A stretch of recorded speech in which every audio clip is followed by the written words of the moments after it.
All right, in the middle, we have San Dimas coach Gary Jackson And we have Jaelyn Ramos and Kamora Fletcher.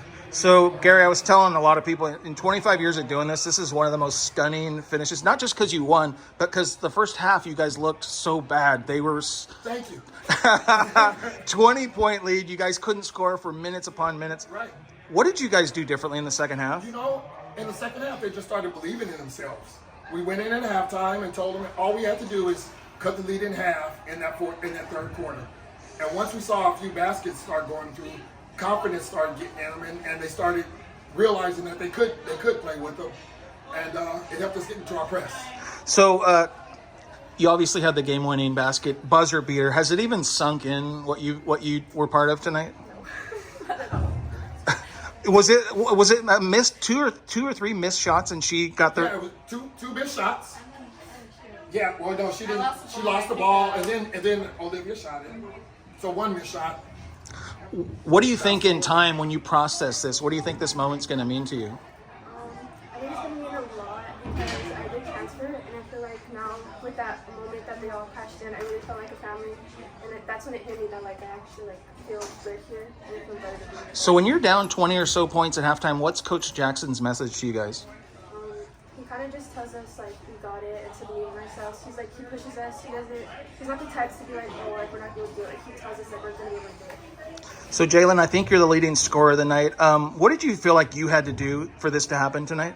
I feel like I really had to play for the seniors, like push hard as I can. No matter how tired I am, I'm going to keep pushing.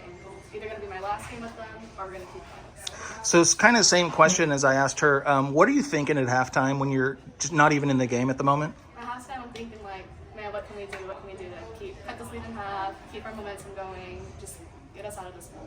So I want to give each of you a chance to hopefully name someone different. You know, well, obviously she's going to get the headline for the putback. She's going to get the headline for being a leading scorer. But who's somebody tonight that just, you might not see it in the stat sheet, but they were just a huge part of this win? Start with you. A huge part was Priscilla Romero. She really locked down on defense. Okay. She was getting a lot of steals for us. Oh, you want to? Yes. I think Janessa Rodriguez. She was crashing the boards. She kept us into the game. Not a three-point shooter, but she hit a big three when we needed it. I say Janessa. Okay. I'd also say Janessa because again she's crashing the boards and she also got on the floor when she needed to. Okay. Gary, last question. What are you thinking when you see the ball go through the basket? Here we go again. Here we go again. Because freshman year with this group of seniors, we went to CIF finals. We have 4 games that came down to the last possession. So I'm saying, here we go again. Let's try to make that Cinderella run again. You guys do realize you just beat the 35th best team in the state, right?